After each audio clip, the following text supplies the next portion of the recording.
On pense tous savoir calculer une moyenne, n'est-ce pas? Mais et si la méthode la plus simple, celle qu'on utilise tout le temps, était parfois complètement à côté de la plaque? C'est le cas quand certains éléments pèsent plus lourd que d'autres. Il faut alors une approche plus fine, plus juste. Et c'est justement ça qu'on va explorer ensemble aujourd'hui, la fameuse moyenne pondérée. Allez, pour bien comprendre, on va se lancer tout de suite dans un petit casse-tête. À première vue, ça a l'air super simple, mais attention, il y a un petit piège. Voyons voir si on arrive à le repérer. Alors, imaginons la scène. On a un groupe, disons de 5 amis, qui ont tous 8 ans. Et puis, qui jouent avec eux, des jumeaux, qui eux ont 4 ans. La question est toute simple. Quel est l'âge moyen de tout ce petit monde? C'est le moment de réfléchir au calcul. Bon, le premier réflexe, c'est quoi? C'est de se dire, facile, on fait 8 plus 4, ça fait 12, on divise par 2, et hop, 6 ans. Mais, attendez une seconde, ça ne cloche pas un peu? Il y a quand même 5 enfants de 8 ans et seulement 2 de 4 ans. Intuitivement, on sent bien que l'âge des plus grands devrait peser plus lourd dans la balance, non? Que le résultat devrait être plus proche de 8 que de 4.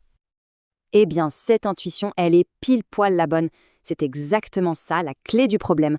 Et ça nous amène au cœur de notre sujet.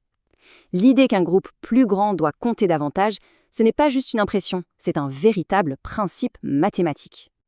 En fait, on peut résumer ça très simplement. Quand certaines choses arrivent plus souvent, eh bien, elles comptent plus. C'est le principe de base. L'image de la balance est parfaite pour ça. Elle illustre bien cette notion d'équilibre et de poids. Et ce principe, bien sûr, il a un nom. C'est la fameuse moyenne pondérée. En gros, c'est un type de moyenne qui ne traite pas toutes les valeurs de la même façon. Elle donne plus d'importance, plus de poids à celles qui apparaissent le plus souvent. C'est une manière beaucoup plus juste de voir la réalité des chiffres. Bon, maintenant que l'idée est claire, on passe à la pratique. Comment on la calcule concrètement, cette moyenne pondérée? La bonne nouvelle, c'est que ce n'est pas du tout sorcier. C'est même bien plus simple qu'on pourrait le croire. En fait, il y a juste 3 étapes à suivre, c'est tout. D'abord, la multiplication. On prend chaque valeur et on la multiplie par le nombre de fois où elle apparaît, par son poids en quelque sorte. Ensuite, deuxième étape, on additionne. On prend tous les résultats qu'on vient d'obtenir et on les ajoute les uns aux autres. Et enfin, la division. On divise cette grande somme par le nombre total d'éléments et, tadam, c'est ça la moyenne pondérée. Ok, c'est le moment de tester ça en vrai. On va prendre un exemple un tout petit peu plus costaud, juste pour être sûr que tout est bien clair. C'est parti, on se lance. Alors, imaginons un club de sport. Dans ce club, il y a plusieurs petits groupes de membres de différents âges.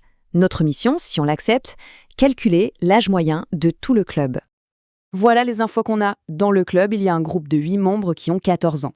On a aussi des triplés de 9 ans, donc ils sont 3, puis un groupe de 5 copains de 8 ans, et pour finir, les jumeaux de 4 ans. Parfait, on a toutes les cartes en main pour commencer. Allez, on y va. Étape 1, la multiplication. On prend chaque groupe et on multiplie l'âge par le nombre de personnes. Donc on fait 14 ans fois 8 membres, puis 9 ans fois les 3 triplés, ensuite 8 ans fois les 5 copains, et pour finir, 4 ans fois les 2 jumeaux. Ok, maintenant, l'étape 2, on additionne tout ça.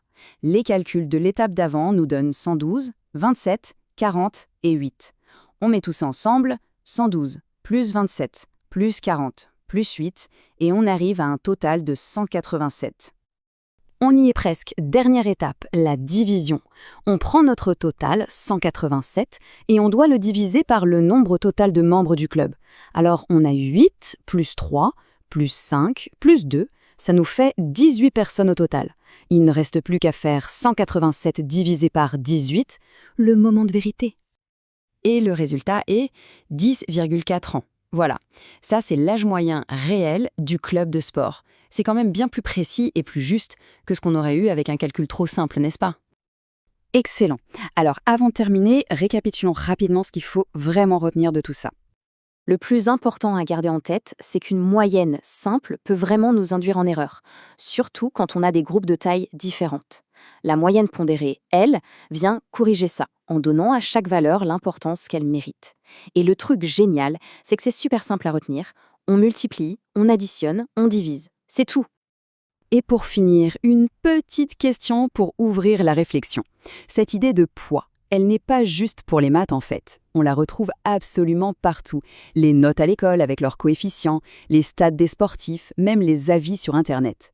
Alors, la prochaine fois qu'on se retrouve face à des chiffres, il faut avoir ce réflexe et se demander « Attends, est-ce que tout ça a vraiment la même importance ?» Merci beaucoup d'avoir suivi cette analyse et à bientôt.